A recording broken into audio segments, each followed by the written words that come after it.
Okay, good afternoon, everybody. Those of you outside getting any lunch, you're welcome to bring it in here and enjoy that whilst we start the side event. We're starting just a few minutes late. I realize that we are slightly competing with a free Chinese lunch downstairs. So scheduling is working against us here, but never mind. The content is what will keep you riveted over the course of the next hour. And I will apologize now that we have quite a lot to get through over the course of this next hour, so we may end up finishing a little late, probably more closer to 2:30 than 2:15. And linked to that, I do ask our speakers to rattle on a little bit through their slides. There are lots of slides to get through, and I know you've all been working to a similar template, but just to raise the key main points, because I think the chance is to have the discussion, which is what we're all hopefully here to hear. So this side event is called Collaboration to Meet Global Goals on Nature, Climate and People, the Importance of Protecting and Conserving Ramsar Sites. And the focus will be around exactly the challenges that we face to maintain the protection and preservation of sites, and then the use of the instrument for the Montreux Record, which was adopted at COP6 in Brisbane in '96 by the contracting parties. Currently 46 sites on that record, and we're going to hear a little bit today about some of them and the challenges that they face and how we can push to get sites removed from that record through improved science, improved collaboration, and improved action. This side event is convened by ourselves, IUCN. My name is James Dalton. I'm the head of water and land management at IUCN, along with the other IOPs, the Wildfire and Wetlands Trust, the International Water Management Institute, Wetlands International, and BirdLife, and WWF, just to make sure I get them all in. So I know that she's very short of time, so I'd like to just hand over to the Secretary General, Dr. Masonda Mumba, who's going to give us an opening and welcome. Thank you.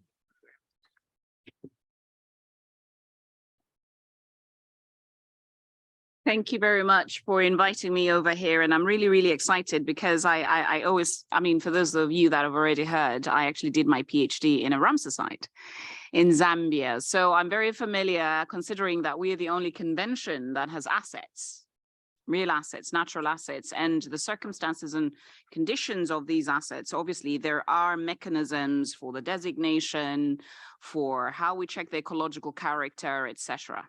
Now, I will not bore you with statistics, numbers, and percentages and everything of the sort. But what I can say is I'm really, really happy that, you know, IUCN, WWF, and many of the IOPs and many other organizations, civil society groups on the ground are really so relevant and important in making sure that when a contracting party provides information for designation, this information and a lot of this information is also verified. In fact, in many circumstances, in the past, when I worked for WWF, particularly when I was in East Africa, we supported very much the countries within East Africa in terms of consolidating the data, but also checking. Now, I said in the beginning that we're the only ones with assets. And the circumstances within which, obviously, these are assets, natural assets change is something that we're very well familiar with. Water extraction, overuse, climate change, pollution, etc., are all related to the changes in ecological character that we've seen. And sometimes natural dynamics, case in point, you know, Lake Bogoria or even Lake Nakuru, which is all of a sudden right now, changing in ecological character simply because the water table is rising and moving from saline to freshwater. So all these changes and all this to say, really, we look to you to guide us and to also really support the contracting parties. I want to give a bit of a statistic. So between 2018 and 2022, 5% of new Ramsar sites were designated. Now, a number of these designated sites under the current circumstances obviously have some challenges, and these challenges we know, as you mentioned, James. And as such, within the convention, there are tools and mechanisms, particularly the Ramsar Advisory Mission, which is called the RAM. I always feel it's a ram, you know, like the goat. But coming from UNEP, we always try to stop, you know, using acronyms because it's always very confusing. So the Ramsar advisory missions are so important. And you saw, and part of the reason I have to go very quickly and be in this conversation for the voting on the situation that's going to be happening this afternoon. We see how these changes happen and the contracting parties requesting the Secretariat to organize a RAM.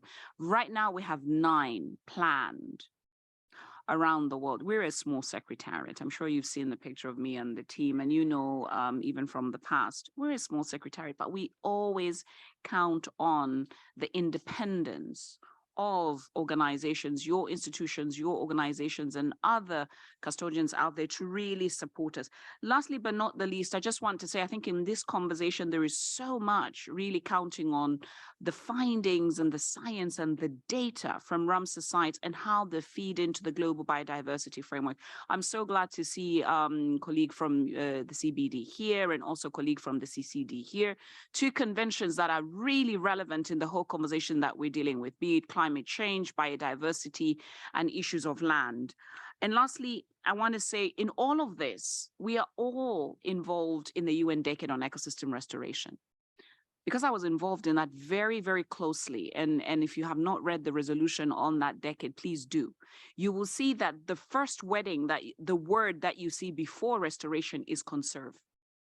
So the contracting parties and member states of the UN said conserve where possible and more as a priority, and restore where is needed. So even in the work, we always anticipate that when a site is designated, that it's actually conserved, and as we have a nice word, wisely used, and sustainably used. This is the ambition, but we do know that obviously there are sites that have been degraded, and we hope that with the ambition of the decade, and many of you very much involved in that, this also will bring some of these sites in sort of not going to have to go through the RAM mechanism.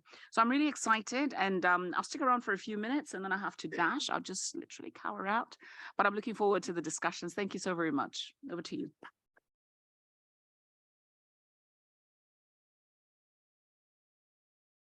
Great. Thank you very much, Secretary General.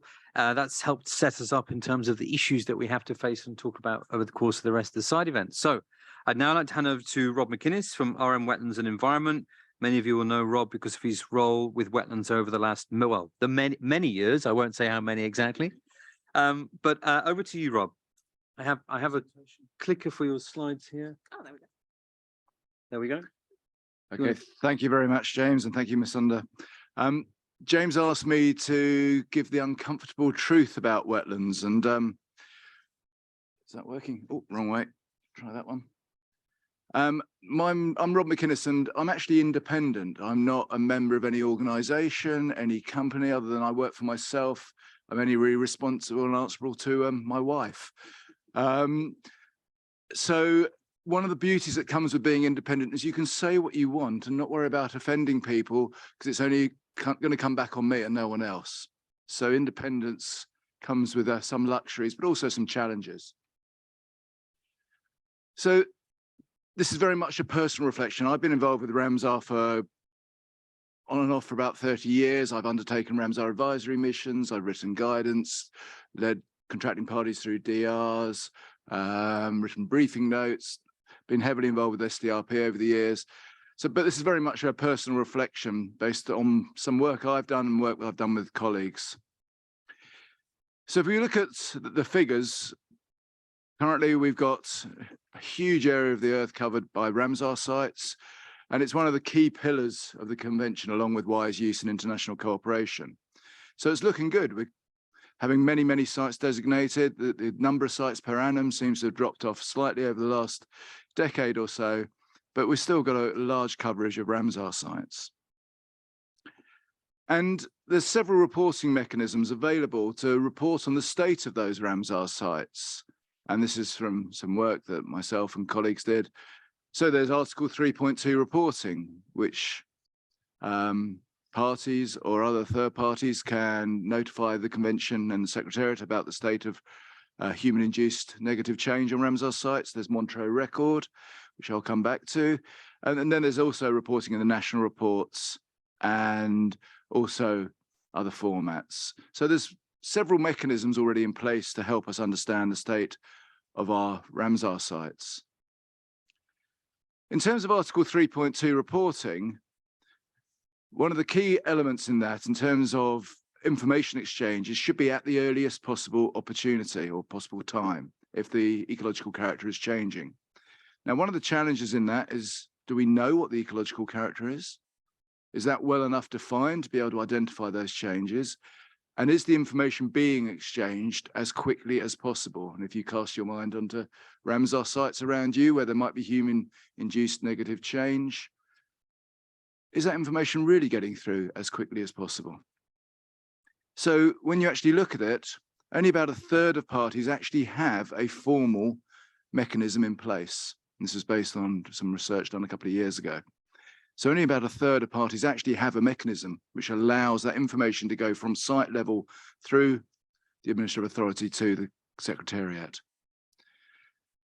And going back to some data from COP12, and this hasn't changed radically since then, less than a fifth of parties have ever informed the Secretariat that there is human-induced change going on at a Ramsar site, which ostensibly is fantastic news. It means 80% of parties have no problem with their Ramsar sites. I'll let that one hang in the air for a while. And then when we look at Montreux Record, again, it's a voluntary piece of procedure which the convention's adopted. And there's been significant decrease since the 1990s, as these graphs show. So it has been used historically, but increasingly as we move forward, it seems to almost have sort of fallen off the agenda. And again, if you look at this in terms of the number of Ramsar sites where we have on the Montreux Record, these are ones that need help, need assistance. It's not a bad list or a naughty list. These are sites where contracting parties have had the intelligence to reach out and say, we need help. Actually, if you work this through on the figures, then 98% of Ramsar sites are not demonstrating human-induced negative change.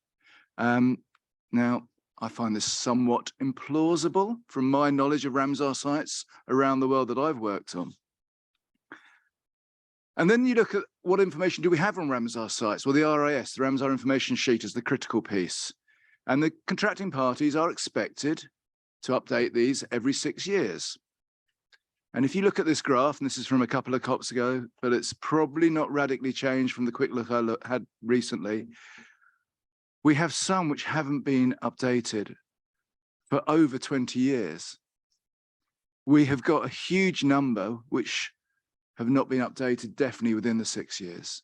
So how can we understand human-induced change if we don't know what the ecological character is? These are critical for updating the ecological character. So just to summarize, really, as a personal summary, I think Article 3.2 currently is inadequate in the way that parties are using it to report on the state of their Ramsar sites. I think the Montreux Record is effectively moribund.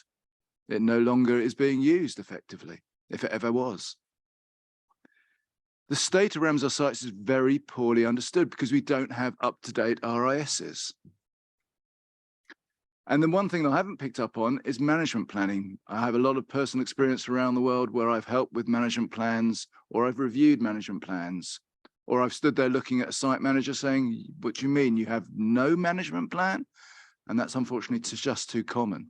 So if we aren't actually managing the sites and we are not tracking the effectiveness of that, then that really means there's a challenge.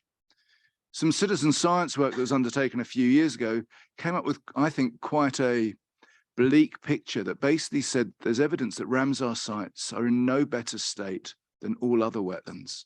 And if you look at the figures for those that are either in poor state or good state, it's not statistically significantly different. So to conclude, this rather depressing personal walk through the uncomfortable truth. If Ramsar sites are the jewels in the crown, these are the ones that really efforts should be focused on. And these are the internationally important ones, something like 2,500 sites across the planet.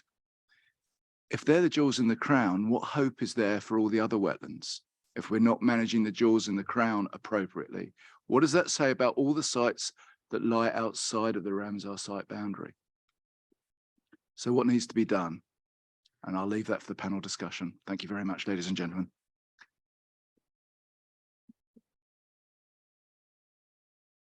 Great, thanks very much, Rob. So we'll move on to the next part of the side event. So if I could ask the Secretary General and Rob to take a seat, and also I know you're very busy, you've got other things to move on to. Thank you very much, Masonda.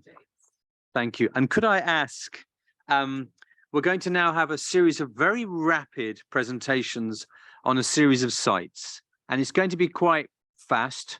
So if you have questions or comments, please take a note of them and we'll come back to that when we convene everybody else again as a panel. So could we have up here first, Rafael says Puello from WF Spain. He's a freshwater program manager at WF Spain. Noel Kumpel, head of policy for BirdLife International, and Roman Baigun, the program manager for saving high Andean wetlands from Wetlands International in Argentina as well. We'll come to you. You're going to present first, Rafael, then we'll go on to Noel, then we'll go on to Roman. Okay. That's the slides there for you. That's the microphone. Microphone there, yeah, and you should, the next slide should pop up, should be your first slide.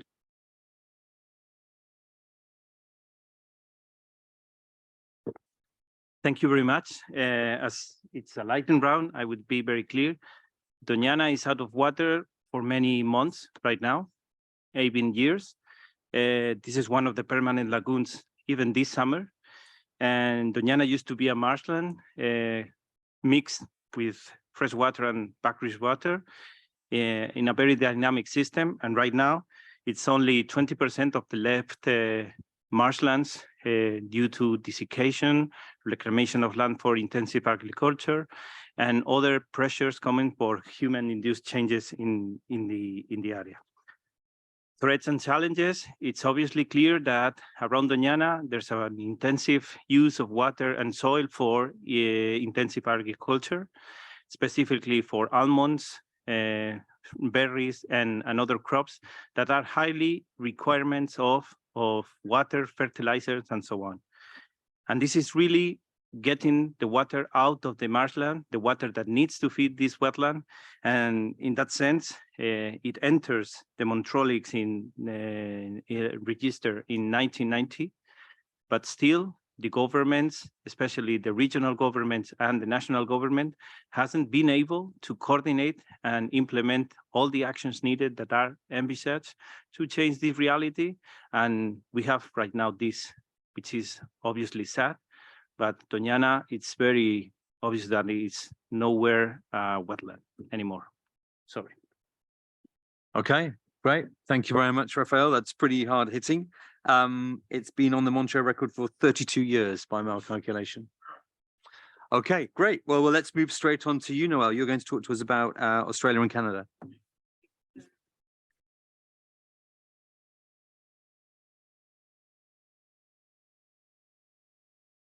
Okay, great. Yeah, I'm going to give you a very whistle-stop tour through a couple of sites that on behalf of our BirdLife partners. So I'm from BirdLife International, the world's largest nature conservation partnership, and we have national NGO partners in around 115 countries around the world. So I'm speaking for them, not for myself. So firstly, Moreton Bay in Australia. This has been identified as a Ramsar wetland site in 1993. It meets all 9 Ramsar criteria for designation as a wetland of international importance, supports more than 50,000 water birds across 43 species. It's a key biodiversity area, and it's an important site on the East Asian Australasian Flyway and part of the network, the site identified by that network. And it's identified by BirdLife Australia as the most important site in Australia for Far Eastern curlew. Threats and challenges. Most recently, the Walker Corporation, which is Australia's largest development company, is proposing to develop a 1.6 billion residential and commercial real estate project in Toondah Harbour. This crosses Moreton Bay and takes up a large proportion within the boundaries of the Moreton Bay Ramsar site. And you can just see, if you can see, it's this blue dotted line in the bottom photo here. This is enormous development, over 3,000 apartments and a 200 berth marina. This will impact over 40 hectares of Ramsar listed wetlands and really important feeding habitat for the endangered Far Eastern curlew, which is already threatened. The Walker Corporation is arguing that the proposal meets the definition of wise use under the Ramsar Convention. So this is a kind of a bit of a test case for Australia. So the previous Australian governments have received advice that Australia could be in breach of the Ramsar Convention if the Toondah Harbour proposal was approved.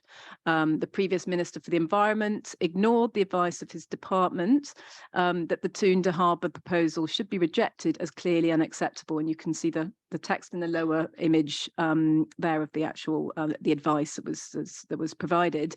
And this is due to the significant impacts of the Moreton Bay Ramsar wetland. And this same advice declared that this scale of development within a Ramsar wetland has never been approved in Australia before. So it's quite unprecedented. And the Walker Corporation's draft environmental impact statement has been released for comments. This is a very live issue, and encourage you to go and look at BirdLife Australia's Save Toondah website to find out more. The public does have a key opportunity to have their say before a key decision is made. The deadline is for public comments is on the 6th of December. And there are various areas where Moreton Bay lacks this independently developed ecological character description and elements that we feel need to be reviewed in this EIS. So that's a kind of call to find out more through BirdLife Australia's campaign. Oh, sorry, I've sort of covered this. So yeah, and you can write a submission to the specific submission opposing the proposal, write to the government, and there's a contact of Andrew Hunter from BirdLife Australia if you'd like to find out more and get involved. And oh, this is, so yeah, am I doing very? If you want, yeah, I don't know. Oh, am I covering? If you want to talk about Fraser as well. Yeah, I was going. Oh, yeah. But if we can. Are they slides later on? They're in a chain now, aren't they? They're in a chain. Yeah, so I can come back to that then if you've got time. Okay. Let's do that. Yeah. Okay. So yeah, so All we'll right. over to James. Thanks very much. We've gone on to James. Unless someone else wants to flip. Can I just Yeah, if you can get them back, I can go on to Fraser Belton now. But oh, okay, was that just? there we go. Yeah. Okay. Brilliant. Sorry. Yeah. So yeah, then the second site we just wanted to highlight was the favourite Fraser on behalf of Birds Canada, our partner in Canada. This is the Fraser River Delta Ramsar site in British Columbia. So here is a map of the site. You can see it's quite a large extent. It was first designated as the Alaxon Ramsar site in 1982 and then expanded to the Fraser River Delta Ramsar site in 2012. I don't know if I can point with this. This is a network of different sites in the region, so it's a kind of quite a small one in the sort of centre of the map there. Threats and challenges. There is transportation infrastructure as a major one with a big shipping terminal, and additional development being proposed. Agricultural land conversion, invasive species, urban development, sea level rise and climate change, and a failure of governance to kind of manage and mitigate some of these threats. In terms of mitigation measures, Environment and Climate Change Canada's Canadian Wildlife Service has invested more than 6.2 million in habitat conservation projects in the Delta over the past 10 years. So a lot of investment has gone in, and that's been contributing towards aquatic habitat restoration, public land management, private land management, pollution control, invasive species management, green infrastructure, and collaborative governance. But there is a continued risk of this change in ecological condition across the estuary. So there's some of the issues are that it has an incomplete boundary for the ecological values at the site, and that's something we flagged in resolution 18.15 as something that's quite important to include.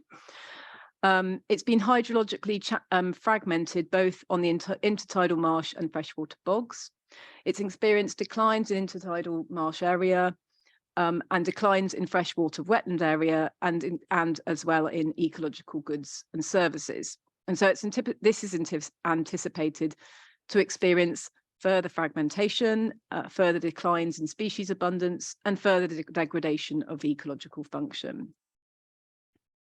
So the action required is firstly that Canada prepares a report This is what we're proposing, informed by resolution 1015 and resolution 11.8, as well as taking into account the recommendations in draft resolution 18.15, assessing whether the Fraser River estuary is at risk of undergoing a change in ecological character, and informing Ramsar whether the Fraser River Delta site should be added to the Montreux Record. So this is a kind of a live and a pending question.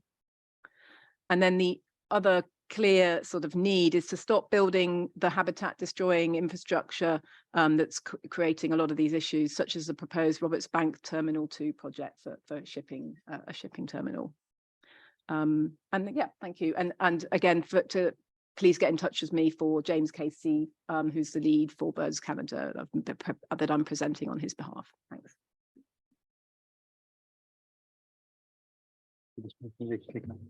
Great, thank you very much, Noel. So now we'll rapidly move on to Roman. Roman's going to talk a little bit about examples that he knows of from the Andes. Over to you. Oops, sorry.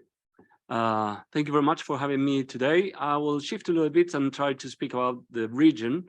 And I will speak about the lithium mining impacts on to Ramsar sites, but what about the others, as we heard before? So the case study will be about Lagunas Altoandinas and Puneñas de Catamarca. And we all know what we are submerged in the climate crisis. We agree with the strategic transition into renewable energy and of course the emerging electric vehicles technologies, but this drives the lithium mining and the biggest change in mineral demand 40 times as per the Paris Agreement goals. So this takes us to the lithium triangle, where 58% of the lithium is located at the north of Chile, Argentina, and south of Bolivia. And there you have the high Andean wetlands, where, of course, it's a dry area, water deficit, the evaporation, it's many times the falling. And the vegetation then is maintained by the underground water, which is what it exists in the area. Of course, there we have the wetlands, sources of life, we all share that, but in this case, they also provide essential resources for human activities and this highly adapted biodiversity with high levels of endemic species, and these rare flamingos, different types, and avocets, and they need the many wetlands that act as oases, really, in a dry area. So lithium mining impacts are because of the lithium extraction, consists of extracting it from the brine, which is in the subground, and to convert it, concentrate it into lithium carbonate. And for you to have a rough idea, 1 ton of lithium means 2 million liters of water to be evaporated from the area. And last year, 467,000 tons of lithium were produced in this region. So just one example, in the area we're talking in the north of Argentina, one mining operation, it's 93,000 soccer fields. So, of course, this extraction of water lowers the water tables and disconnects the vegetation from the underground water, affecting wildlife in general. So, but we have to talk about Ramsar sites, and there are 6 Ramsar sites that could be or are exposed to this activity. There are 22 priority sites for Andean and Puna flamingos, which are vulnerable, only 15 protected areas. And this takes us to our case study in Catamarca province of Argentina in the north. The pinkish area is the 2 sub-sites of the Ramsar site, created in 2009. And here, in this area, there are 18 lithium projects growing. So which are the threats? Of course, if there are 4 of these big projects for extracting lithium in the area, you can expect impacts. The extraction of water also impacts other close basins because they are connected underground. They use, as I said, large volumes of water, but also from very small rivers in the area for many years. The cumulative impacts are not really evaluated at the basin level. And this causes impacts to indigenous culture that's, I would say, merely survive with the cattle in the area. This makes also a huge impact in developing tourism, very humble one, and expose harmful salt in the area. So we propose that driving countries that share this responsibility for how and where lithium is exploded in order to minimize its cost to the environment and society, to avoid areas recognized for their importance in international conservation, to support research into and innovation for the application of new technologies that will consume less water, that have lower environmental impact, and promote the role of these ecosystems in providing key resources for Andean communities, as well as contributing to climate change adaptation. Thank you very much.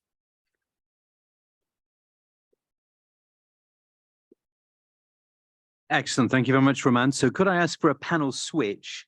Could I ask you guys to take your seats again, and we'll bring up James and Nicola, who are going to talk to us about the next sites, the next challenges.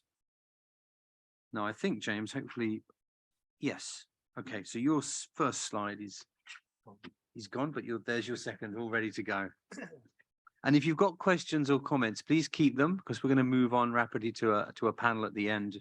We'll get a chance to investigate some of the issues that are coming up. So, James, over to you. Thank you, James. Well, I'm going to talk to you today about a site that's very close to my heart called the Ouse Washes, which is a large man-made inland freshwater habitat in eastern England. And you saw a picture of it earlier. It's one of the largest inland freshwaters, modified man-made freshwaters, and it's got a bit of a checkered history in terms of its relationship with the Montreux Record. So let me talk a little bit more about it. So it came into the Ramsar list back in 1976. So it's been there for a very long time. And it was designated because of its importance for wintering and breeding water birds. So it's very, very important at all times of the year.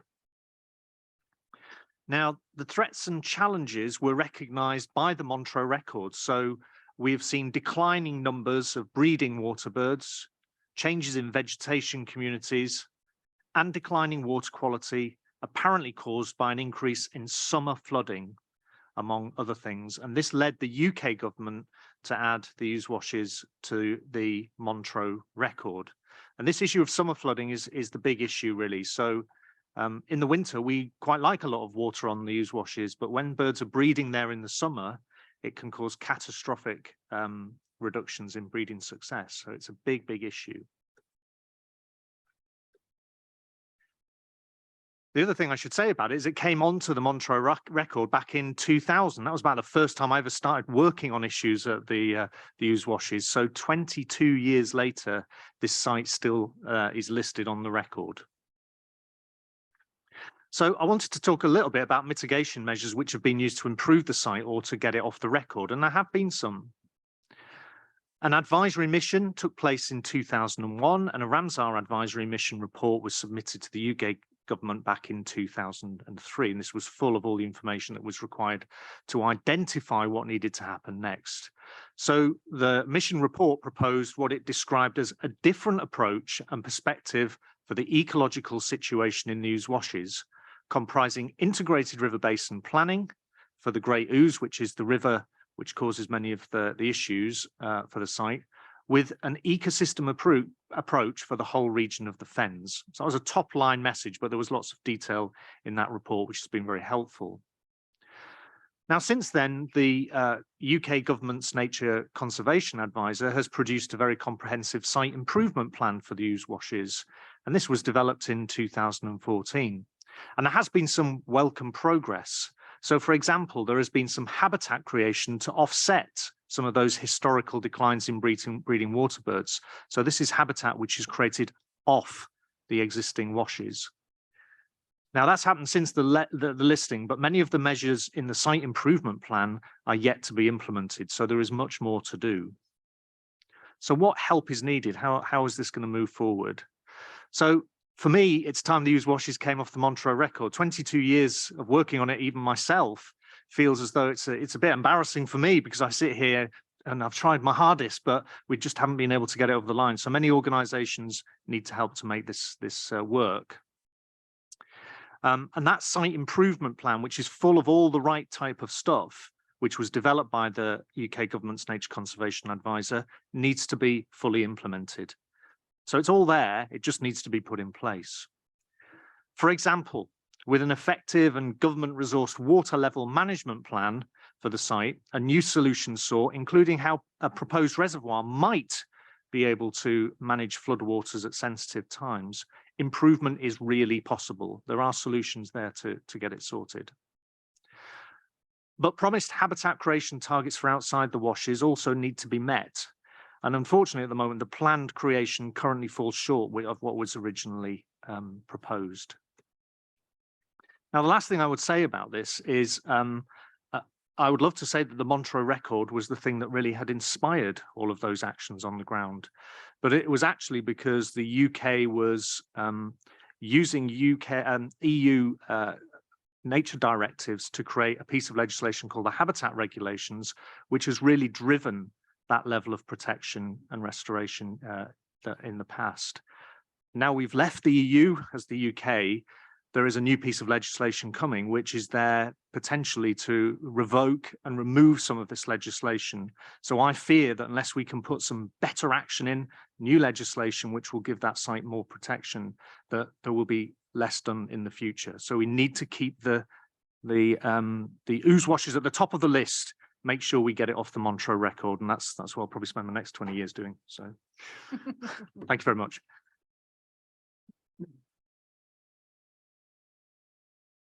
Great, many thanks, James. And then finally, we move over to you, Nicola, who's going to talk about Polesia. Yes, thanks very much, James. I'm Nicola Crockford. I'm from RSPB, the BirdLife partner in the UK, and I'm speaking on behalf of Helen Byron of the Save Polesia campaign, of which OTOP BirdLife in Poland is a partner. And we'd just like to quickly update you on one of the biggest current threats to European Ramsar sites. It's a proposed development that would affect 16 Ramsar sites in Poland, Ukraine, and Belarus. This includes 12 Ramsar sites in Polesia, the wetland wilderness on the borderlands of those three countries, known as Europe's Amazon. The sites were added to the Ramsar list during the decade between 1995 and 2015. So what's the threat? In 2013, the governments of Belarus, Poland, and Ukraine began to work on the concept of developing one of Europe's longest inland waterways, known as the E40.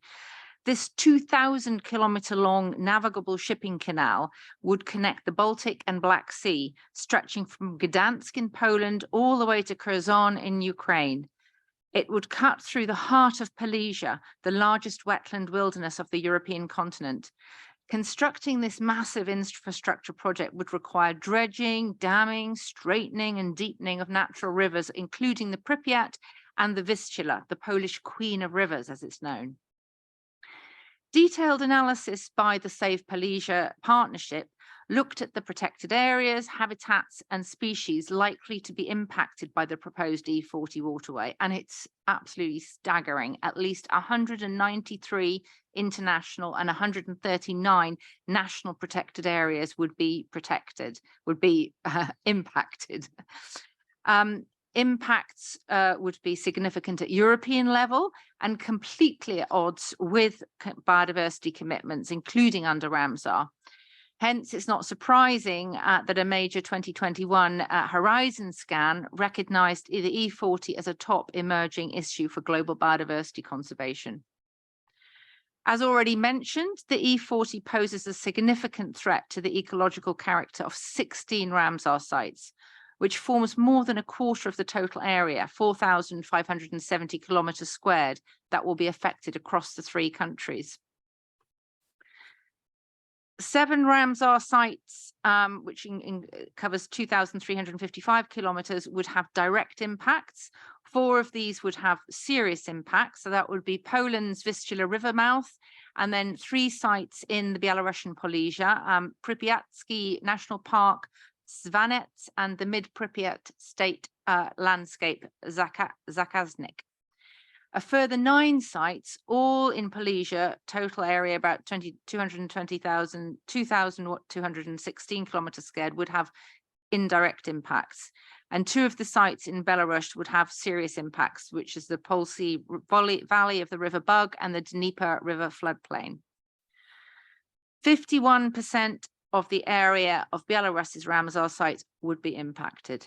Over 7.5% of the area of Poland's Ramsar sites would be impacted. Over 6% of the area of Ukraine's Ramsar site would be impacted. If construction of the E40 proceeds, these sites could go on the Montreux Record. The political context for the E40 project has changed dramatically over the last 4 years, of course. But the threat remains, with the Ukrainian authorities requesting that the Dnipro section of the E40 be included in the new maps for the Trans-European Transport Network currently under discussion. And the Polish authorities are still committed to the project, proceeding with piecemeal planning for the Sierozhevo Dam, with the high risk of both ends of the project being constructed. The part in Belarus, which would be immensely damaging to the Pripyat River, could then become a fait accompli.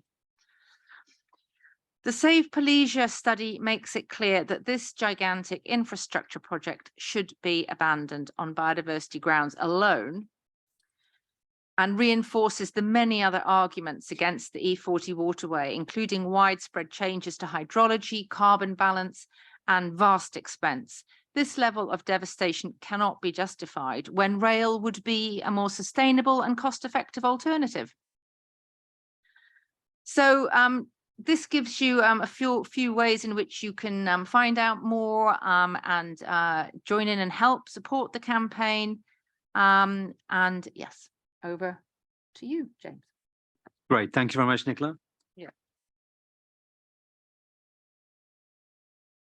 Excellent. Thank you. So I have to thank you all, the speakers, because you've almost helped us catch up on time. So thank you very much. Could I ask Roman, do you want to come back and sit here? So we have Nicola, James, Roman, and then still sitting in your seats, but you don't get away with it, Noel, Rob, and Raphael, who will form part of the extended panel, so that we can actually just have the chance to discuss a few things through with you, given that we are slightly constrained by the seating arrangement. So first off then, and it's open, so any of you can sort of have a stab at answering this, is what's going wrong here? Is it, are the Ramsar Secretariat so fierce that countries are fearful of raising these challenges to them and seeking help through the form of Ramsar assistant missions and the help of IOPs to help them solve these challenges? Is that the problem? Is it that we can't determine exactly what wise use is, and for who and for what, because that's not very clear listening to these case studies? Is the Montreux Record, has it become a moribund tool, as Rob pointed out in his presentation? Is it not actually worth using because it's not having the impact it's supposed to have? We've just heard of 2 sites that are, one has been on the record for 22 years and one has been on the record for 32 years, in which case, what's the point of the record? And finally, is it just that the status of a Ramsar site at the national level is expendable, given that it seems that development can go ahead relatively unhindered and make those decisions under a banner of wise use? So they're pretty pointed questions, I realize, but I wonder who wants to have a go at just trying to determine what's the key thing that's going wrong here? Where is help needed most to try and solve these challenges of keeping sites off the Montreux Record, improving their existing protection and status? Because we talk about expanding sites and counting more hectares, but we've clearly got thousands of hectares sitting there that are already at risk, that not enough is being done on. So does anybody want to have a go at trying to answer that? Rob, please. Thank you, James, and thanks to all the other speakers. I'll try and be brief and I'll try and answer it. I probably won't, though. I think there's a whole range of issues, and it will depend on different countries, different situations. But I think fundamentally, in my mind, from working in many, many different countries on these sort of issues, one is the failure for, and I'm talking about Ramsar sites, to have good ecological character descriptions. There's still a misconception that the ecological character is defined by the criteria for which the site is designated, which is fundamentally flawed. That is not what ecological character is.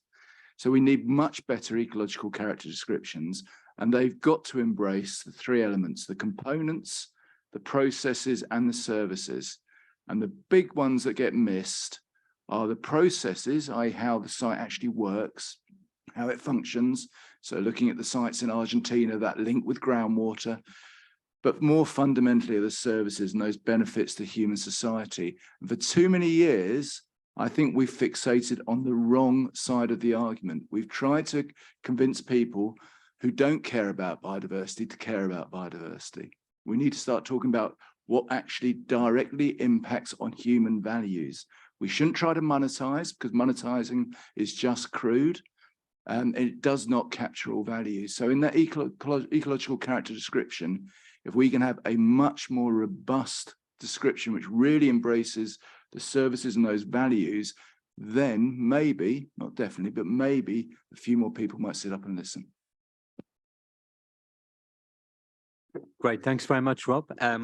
Okay, excellent. So,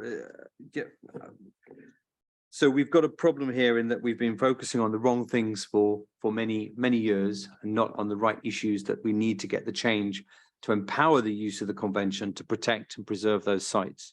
Does anybody else have any perspectives on this? Noah, please. Yeah, I mean, I think that touches on some of the detail. I mean, the bigger picture. I mean, and putting out the sites in Australia and Canada that I highlighted, and in fact Polynesia. So our BirdLife partners around the world are flagging the lack of the threats and the lack of safeguarding, particularly coastal wetland Ramsar sites around the world. It's not just one or two, it's kind of a really big issue. And these are supposed to be our jewels in the crown, as was mentioned. So this is kind of a bit of a collective failure to live by the kind of commitments of Ramsar, and there's a similar issue for World Heritage sites as well. Everyone's keen to nominate them, but less keen to sort of actually stand by that nomination. And this is in the context of a wider discussion on a wider global area-based conservation targets of stepping up protected and conserved areas to 30% of the planet by 2030. So if we can't protect, I mean, we're not even listing, we're not protecting and conserving the sites we already have, you know, we shouldn't be striving for these bigger targets.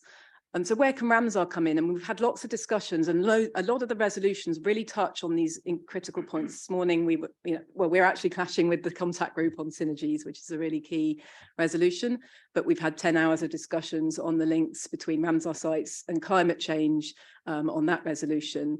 And really, we need to be positioning Ramsar, so this is the top level point, positioning Ramsar as a really key implementing mechanism for action on climate and these broader biodiversity targets, and central to the Sustainable Development Goals. And so there's been, you know, it speaks very much to the visibility and the relevance of Ramsar, but also the finance. And that's why those resolutions are important for us to be signalling.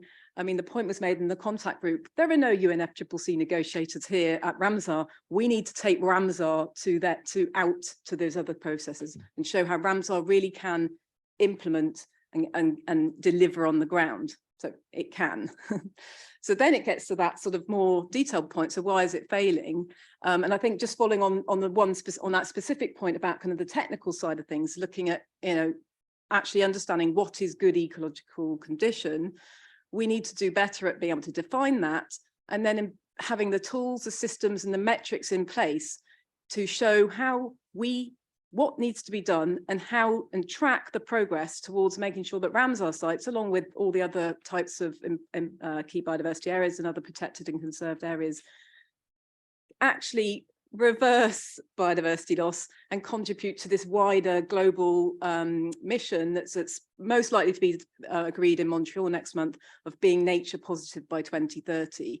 So that is a really tall order. Looking at these declines and these threats, that has to, you know, if that's what nations are going to agree, we have to really think, how are these sites going to contribute to that? So that comes back to the synergies point. We really need to think about scaling up and investing in these sites, making them central to really sustainable development, so that, you know, countries appreciate why this is really important for our own lives as well as biodiversity. So they have to be seen as a way to deliver on climate action, as a way to provide all the ecosystem benefits we get, and as well to conserve nature, which we're all committed to. So it's making being quite strong and noisy about the importance of these amazing places and getting the finance to flow. And just one example that we've had side events here, I think there's lots of, Nicola can talk a bit more about some of the coordination kind of mechanisms there between conventions and different processes, but also the finance is really important. We've had various events touching on this regional flyways initiative, where we've got the Asian Development Bank has committed to 3 billion investment in coastal wetland sites across the East Asian, Australasian flyway over the next 10 years or so. That's really solid investment to look at how we can actually restore the biodiversity across these wetland sites in a joined up way. And it's that kind of scale that we need to be thinking about in a practical way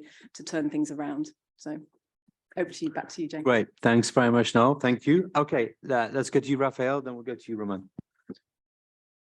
It can be argued, for example, that Doñana is one of those Ramsar site that has been studied for decades, which has a lot of information, which has a sound monitoring system in place.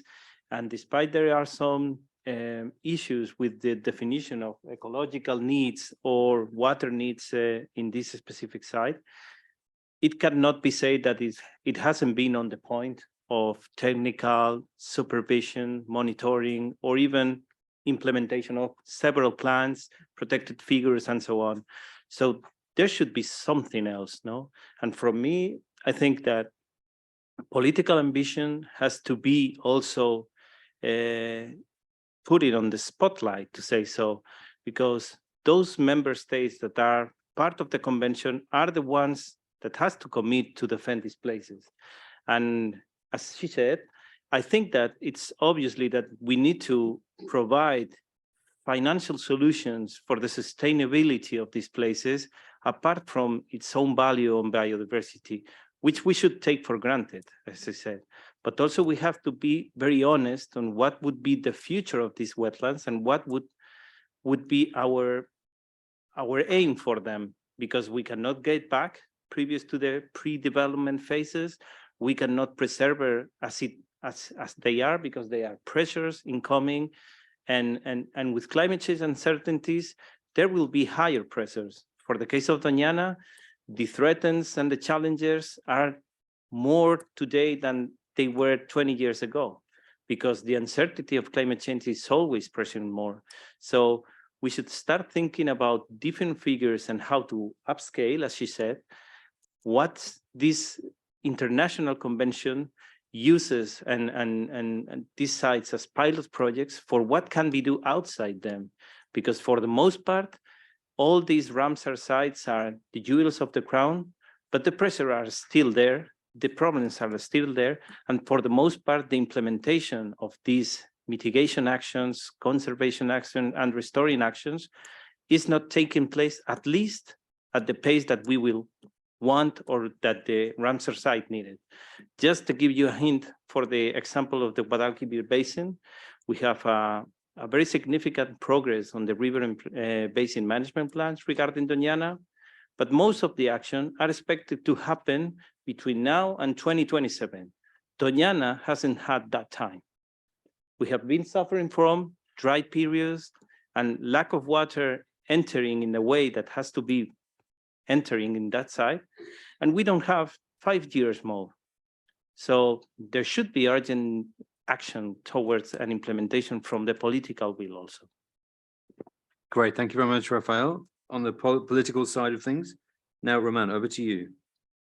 Thank you. Yes, I'd like to add another view, which is the when you have poverty in a region, any enterprise that it is proposed to the political parties or to the government, it's very hard to reject, isn't it?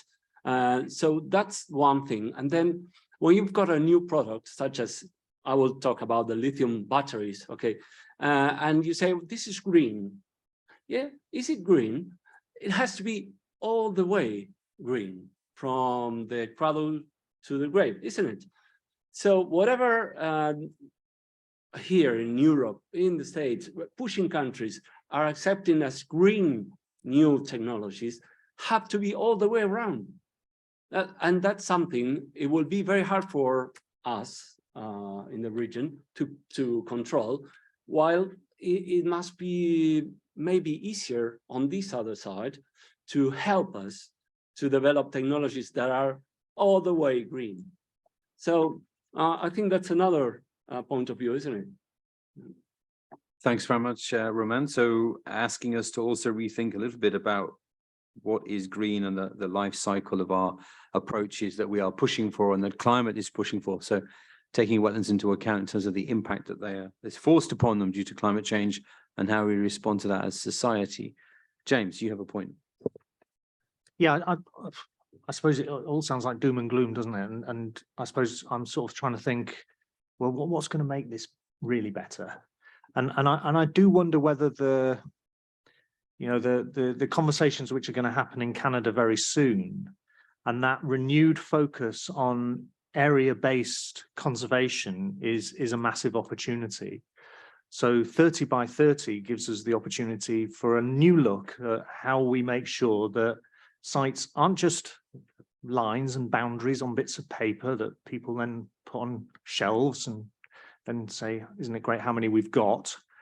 It focuses in the next period on effective management.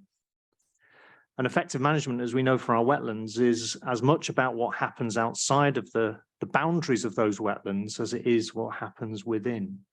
So I just wonder whether, the Montreux Record for me is never going to have the teeth to force contracting parties, because contracting parties don't have to. They don't have to do that. But I think there is something about that new policy agenda and linking into all the things we've heard about in terms of the multiple benefits of wetlands. If we can add some of this together, we might actually see some movement forward. But those words, management effectiveness, is really important. You cannot have your 30 by 30 without management effectiveness. And the IUCN's guidance tells us that. Thank you.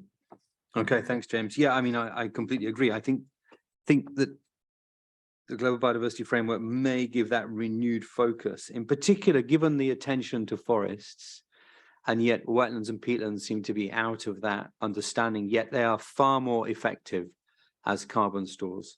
And I don't think that, there's talk of you can't achieve the Paris Agreement without peatlands, and yet they continue to be degraded. But we are still pushing a lot of attention on restoring forest sites where we have some of the most effective carbon stores sitting there being degraded in front of our eyes. So something's wrong with that picture, and something's maybe wrong within how we are trying to promote the role of wetlands within those conversations. Nicola, I don't know if you have any points to come in on.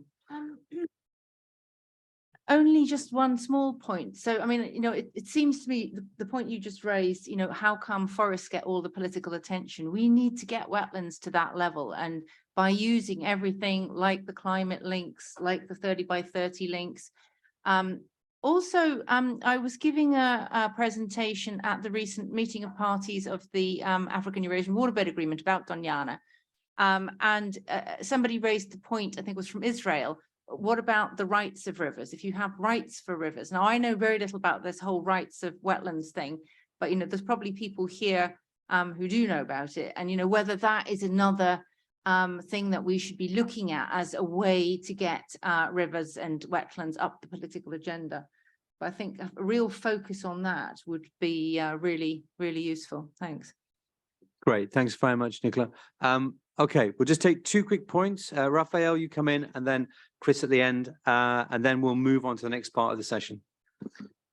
Just regarding this last point, in Spain, there has been an initiative to produce this scheme of water rights, to say so, for the Mar Menor Lagoon in the Murcia area, which has been famous for the last 2 years because of this algae bloom resulting from inaction during decades from the agricultural competent authorities. And for the most part, one problem that we see, at least from the initiative that is being raised in Spain, is that at the end point, the Ramsar site or the wetland or whatever has the right to stay, so say, needs some management board, some management scheme or whatever, which in the end is the same as we have right now. So I would use it as a complement, but I would rather focus on implementation of the existing management plans that in some parts might be increased or improved, but on the other hand, it lacks implementation and proper action. Thanks, Raphael. Chris? Yes, just wanted to think about the usefulness of Ramsar listing and Montreux listing. And as Rob mentioned, we did a global survey of wetlands, which showed that sometimes, Ramsar sites are in no better state than those which are not designated. So it's clearly something that on its own in a vacuum is not going to have not going to really help what's going on. But we have IOPs, we have a SEPA program, and making people aware of how they can use those tools, I think, can be helpful. I think if you're working at a local area and you know that this is a globally listed site or it's on the Montreux Register, and you can explain that to local people and local press and decision makers, you will get some action. A few years ago, we ran a kind of award scheme where we gave out awards for grey globes for wetlands in crisis and blue globes for positive ones. And they had really interesting impacts, because when they found out they got those awards, there was a massive reaction, either positive, obviously, if they got the blue globe, but very negative if they got the grey globe. But it's seen, for example, Lake Tota, which got the grey globe in Colombia, is now on its way to being listed as a Ramsar site because it generated that kind of action. So I think looking at how civil society, IOPs, etc., can use those tools means they're not completely useless, but they are unless you do something with them. So yeah, just kind of making the point that we could make them useful if we tried. Thanks very much, Chris. I couldn't agree more. Actually, yesterday I spent an hour or two talking to our mangroves people with the work that they've been launching at UNFCCC this week, and the data and the site mapping and the information they have is quite phenomenal. And there is clearly a need, I think, for us as IOPs and other partners to the convention to be able to take that and translate it to the contracting parties in a way that allows them to access it and use it for their protection and management of their sites and for their reporting to the convention. I feel that the science and data is going left and the contracting parties are going right, and we're missing the chance to blend that technology and knowledge and purpose around the convention to get much better benefits for wetlands. So I think that's an opportunity for us going forward to make the most of that. So thank you very much to our panelists. We're going to have to move on now because I realize that we're eating into everyone's free time now. So thank you very much. And I really appreciate you joining us and your rapid fire presentations. Thank you.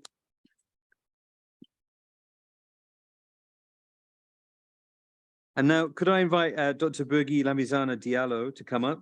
She's a Senior Program Management Officer in UNCCD. And where's the clicker gone?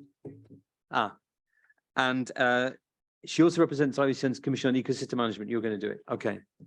Birgi, over to you. You're going to talk to us about the launch of a new publication. Yeah, thank you very much. And thank you for staying. This is passionate. I think we all can do something when it's come to wetlands. This is a collective work of the Commission of Ecosystem Management of IUCN, which is one of the 6 commissions working and contributing to the Secretariat. And the book is a contribution to that. I want to take the opportunity to thank our chair, the chair of the CM, Dr. Angela Andrera, who is not here, but I'm sure she's listening in. And thanks to all the authors of this book and the reviewers. And I want us maybe to pay also a tribute to Dr. Paul Ouedraogo, late Paul Ouedraogo, who is among one of the reviewers and who we lost, unfortunately, this year. May he rest in peace. The book has 4 sections, one on territorial ecosystem, terrestrial wetlands, which have 6 chapters, and I will ask you to move maybe to the rivery wetlands. I will tell you when to move, please. The estuary wetlands and coastal, I think we all have some cases here, and we have 3 case studies on that. And the island wetlands with 3 cases. And it cut across the whole continent also. We have example from Europe, Spain, Austria, Latin America, from Colombia, Venezuela, Asia, example from Sri Lanka, America, and Africa too. The wetland and people at risk seeks to bring awareness of important at risk wetlands, and I think that's what we are talking about here. In different words, but not only portraying the threat, but also showing what type of solution could be bring on board to at least mitigate these threats and reverse it if possible. So I will move quickly to the section 1. If you can go to the first one. So the section 1, this is the, and section 1, which is the table of Spain with the author, the case study 2, if you can move, which is the case of Macedonia with the 3 authors, and I would want to take them. And then section 3, the case of Iran, 4, the case of Colombia, 5, the case of Venezuela, and 6, the case of, again, Venezuela. These are the terrestrial wetlands, which really, without water, there is no wetlands. And if the water supply is cut off, the wetlands dry and disappear. We have seen that. So all these cases are really talking about it. The diversion of water, surface or groundwater in case of the Spain, and before it's enter, or if it's worse, and again, if the wetlands didn't receive the water, but also have facing anthropogenic threat and urbanization, pollution loading. So these are the first section, and we move to the second section, which is about the riverine ecosystem. We have the case of Masili River, Burkina Faso, with the authors. I'm one of them, and the Danube River in Austria. So these one are severely impacted by dams, alteration of river flows, and major repercussion, and particularly when it's come to poor community, and one of you mentioned it, because they can really lose everything, including their livelihoods. And we remember the dams and development publication, which also talked about it. And the third section is about estuaries.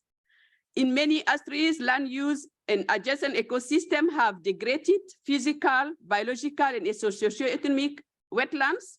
And here we have 3 case studies. One, again, on Sri Lanka with the Negombo estuary. The second one in Spain, between Spain and Portugal, Guadiana rivers. And then the third one is in the German Baltic Sea. All these are facing some similarity of threats and also proposing some management. And then the last but not least is the island wetlands. And these island wetlands, sometimes you see we are in an island, you are all surrounded with water, you think that everything is green, but they are really facing problems due to agriculture, cattle grazing, nutrient runoff, and this really impacts these wetlands. Overfishing, deforestation of mangroves are among them. And we have here also 3 case studies based on 3 lagoons. On the first one on US Virgin Island, the second one in Margarita Island in Venezuela, and then with the authors, and acknowledging the authors, I really try to have their picture because they are not here, but I recognize the work and the times they put in. And then the last one, which is on the Solomon Island, which also is facing some kind of, this low lagoon is an artificial island. The low people construct it based on, they really, it's really treated. And sometimes they're saying that it's a race, but forgetting that the activities and around the island make it also worse. So this, I have to rush through this, but it's really, you can download this publication. And I want to really, again, thank all the CM members who had contributed to this publication. And I'm really honored to be here to present this book. And we will continue doing some kind of series of webinars to raise awareness on it. Thank you very much. Excellent. Thank you very much, Birgie. Please do take a shot at that now for people who are wanting to download the publication, but it'll be also available on we'll put it on our website, on our Twitter feed, and on the CEM website. So fantastic. It's great to have more information out there on the wetlands and to see all of those, also those, variety of different people involved in the authorship of that. So that's great. Thank you very much, Birgie. So finally, we'll come to our final closing speaker. And I recognize that we've taken a little bit longer than we planned, but we did start a little bit late as plenary and free Chinese food is not necessarily both the most attractive topics. And I'd like to introduce Ms. Sekile Silichena-Koketso. She's the head of science, policy and governance at the Secretariat of the Convention on Biological Diversity. Sekile, please come up and take a seat. You're going to give us a bit of an overview, hopefully, on the opportunity that you might see for Ramsar, given that you have a big meeting coming up, and to understand maybe a little bit about where wetlands might figure in some of that.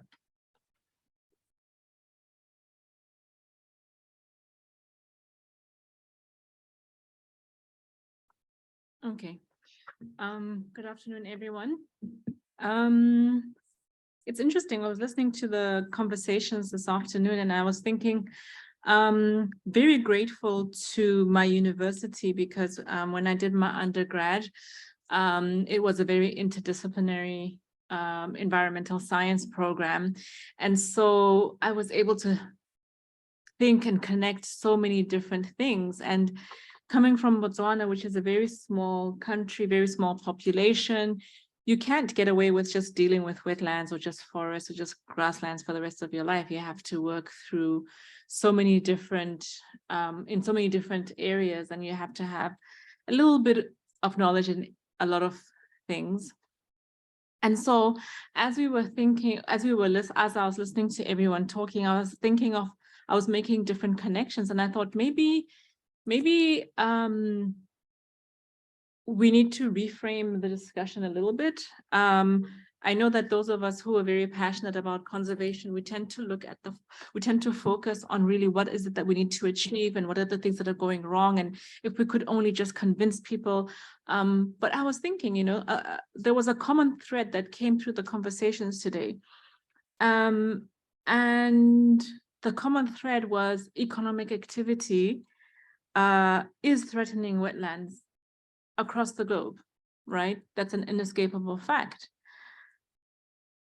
But then I'm thinking, then how do we change this paradigm? How do we move away? And I thought two things or three things that occurred to me. How do we change the thinking that nature is dispensable, right? So 1971, the Ramsar Convention was adopted, and then we've done all this job of designating all these sites, and these sites were meant to be designated for the protection of the wetlands, but then it doesn't seem to be offering the protection of the wetlands. And that's because it seems that nature is dispensable when we need to have economic growth. We can simply put aside all the environmental goals that we have. But then that brings me to a second point, the second question. How do we then reframe this narrative that the protection of nature is contrary to economic goals. Like I'm thinking about the example from Australia, the example from Canada, the example that was given by the gentleman from Latin America, the Argentina, the lithium example. How do we balance, or how do we bring these under a similar framework that says, yes, we know that it's important to strive for economic growth, for development. In my continent, it's development, right? And how do we engage these economic actors? This is a question that's been asked for decades, I guess. But yeah, maybe this is the framing with which we need to go into the work that is ahead of us with regards to the post-2020 Global Biodiversity Framework. And so then I was thinking about the Global Biodiversity Framework. How does it do this? And so I think that it does this in many ways. It does this through the vision, the mission, and the goals.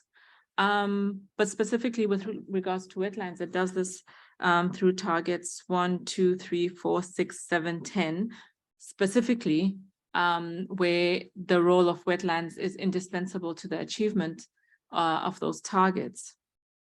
But it also does this through the way it has articulated several other related sections. So for example, one of the most important elements of the Global Biodiversity Framework will be how it deals with the rights of indigenous peoples and local communities. It's going to be with how it deals with the issues of governance. It's going to be with how it deals with the contribution of economic actors and the responsibilities that they hold. It's going to be with regards to whole of government approaches, and also the value systems with which we apply the implementation of the Global Biodiversity Framework, noting that not everyone has the same value system when it comes to the conservation and sustainable use of biodiversity. The post-2020 Global Biodiversity Framework also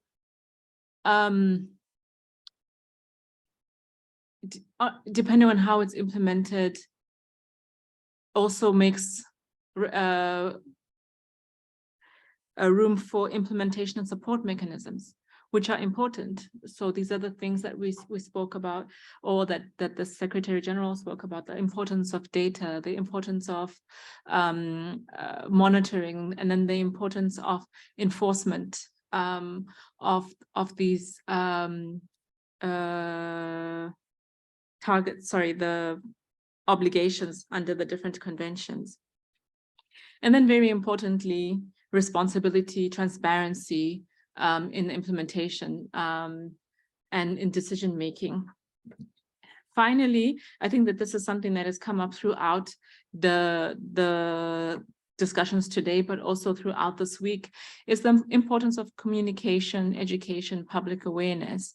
Because I was sitting here thinking, when the first example came up, the Australian example, I was thinking, but the people in that lagoon, the local communities surrounding that lagoon, what do they think?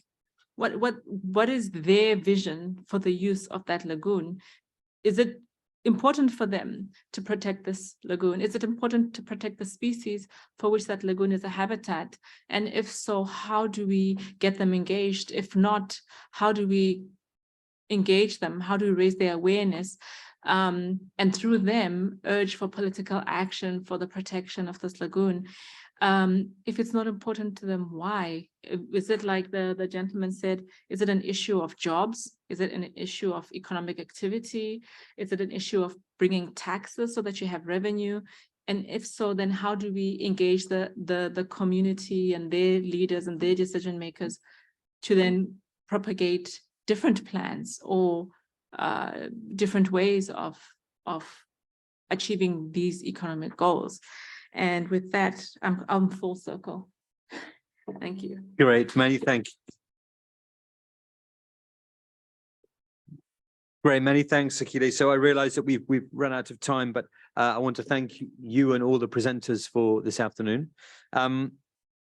This session is being recorded, so we will have this session available for people online after the event so that people can catch up on it, and also we will share it out further. I think it raises some really important points as to how we make the Ramsar Convention work harder and faster to achieve the protection of existing sites, rather than focusing too much, I think, on adding more and more when we still have an awful lot to do with the sites that we have.